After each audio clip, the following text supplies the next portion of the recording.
मकतूल इमरान के बेटे हमारे साथ इस वक्त मौजूद हैं। ये सबसे बड़ा बेटा है, इसी ने अब इस घर को संभालना है, इसी ने बाप के कातिलों को कैफरे किरदार तक पहुंचाना है। क्या कहानी थी, क्या मामला था, बेटे से जानते हैं। अस्सलाम वालेकुम। जी वालेकुम अस्सलाम। क्या नाम है आपका? दानिश इमरान। दानिश कितनी उम्र है आपकी? 19 साल। 19 साल। क्या करते हो, पढ़ते हो? जी मैं पढ़ता हूँ, मैं बायोटेक कर रहा हूँ university of veterinary and animal sciences Lahore से। ओके, ठीक है। बाबा क्या करते थे?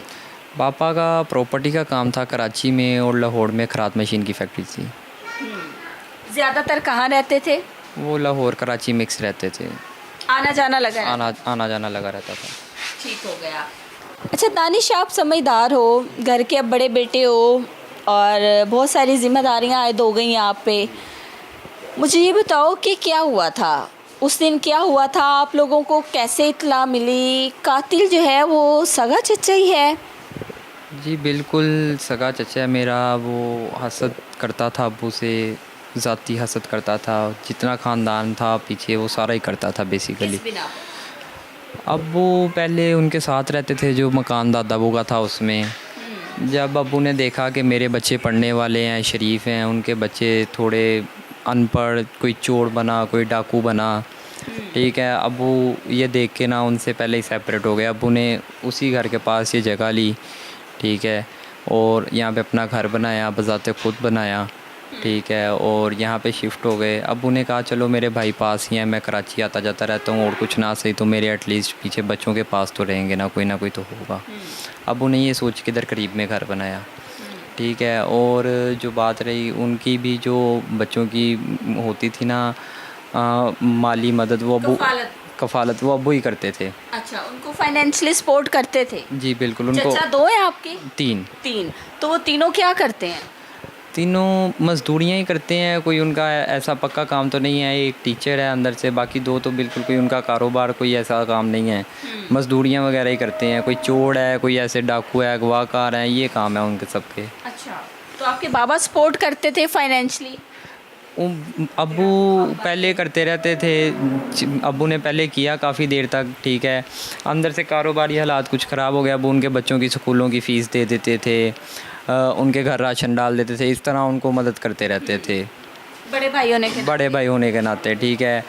फिर उन्होंने जब देखा कि अब्बू इधर शिफ्ट हो गए, ठीक है, अपना सारा कुछ उन्होंने अब्बू ने सेपरेट कर लिया। अब्बू उसके बाद भी उनको मतलब मुझे फ़ोन करके कहते थे कि फ़लाँ चचा को राशन दे आओ, या फ़लाँ के बच्चों का दूध और राशन ये वो, ठीक है ना, उनके बच्चों की स्कूलों की फ़ीसें।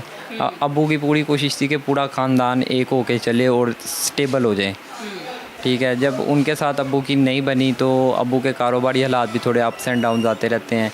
अब्बू ने ना उनकी माली इमदाद बंद कर दी। ठीक है। और ये कितना अर्सा पहले बंद की? ये तकरीबन जब कोरोना आया तो कारोबार थोड़े डाउन हुए। नहीं, 2022 की बात है। ठीक है, जब आज से 4 साल पहले। हाँ जी, कारोबारी हालात थोड़े डाउन हुए कोरोना की वजह से। तो अब उनने अपने हालात देखते हुए जो कर सकते थे वो तब भी करते रहे, ठीक है। उन्होंने फिर अब्बू को थ्रेट करना शुरू कर दिया। अब्बू को आके धमकियाँ देते थे, हमें 4 करोड़ दे दो, हमें 10 करोड़ दे दो, भत्ता टाइप मांगते थे।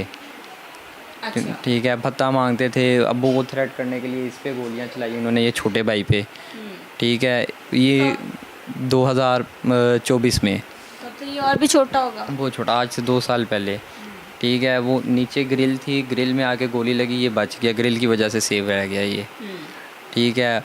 उसमें उस मुकदमे में भी अरेस्ट हुए, बेल करा के बाहर आ जाते थे। पुलिस को कौन नामजद हुआ था उस मुकदमे में? उसमें काम ये अरफान और काम इरफान जी, और इसका भतीजा तलाल अरेस्ट हुए। ये पुलिस अभी ये दोनों ही थे? अभी भी ये दोनों थे। इनके साथ पीछे पूरे सारे भाई थे। इन्होंने सारी मुशावरत करके, प्लानिंग करके ये काम किया, ठीक है। ऐसे ही अब्बू को थ्रेट करते रहते थे। कभी गली के कॉर्नर पे फायर कर जाते थे, कभी घर पे कर जाते थे, कभी इस पे कर जाते थे, कभी मेरे पे कर जाते थे।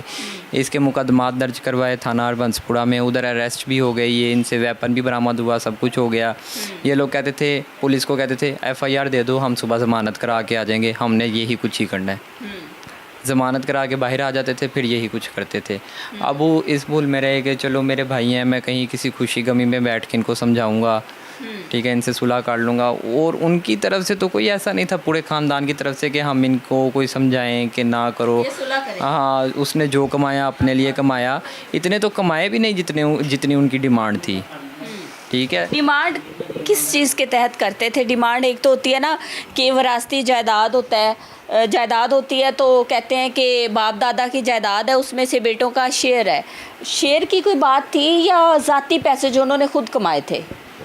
जो शेयर की बात है ना, वो मैंने आपको पहले बताया कि दादा अबू की कोई जायदाद थी नहीं, एक मकान ही मकान था, उसमें से भी अबू निकल के इधर आ गए। ठीक है। उसमें से भी हिस्सा नहीं लिया? दादा अबू हयात थे, अब्बू ने कभी उनसे ऐसी बात ही नहीं की। ठीक है। और उसके अलावा ये जो है, ये अब्बू की अपनी ज़ाती कमाई का, ठीक है ना। अब्बू ने जो अब्बू की ज़ाती कमाई थी ना, क्योंकि मैंने आपको बताया कि पहले उनको पालते रहते थे। ठीक है। जब वो कोरोना आया, थोड़े कारोबार सबके डाउन हुए उसमें। ठीक है। तो अब्बू ने जब थोड़ा कम करना शुरू किया तो इन्होंने भत्ता डिमांड करना शुरू कर दिया। आप कह लें कि थ्रेट करके अब्बू को कहते थे, मैं 4 करोड़ दे दो, 10 करोड़ दे दो, हम जान छोड़ देंगे। किस चीज़ की मद में?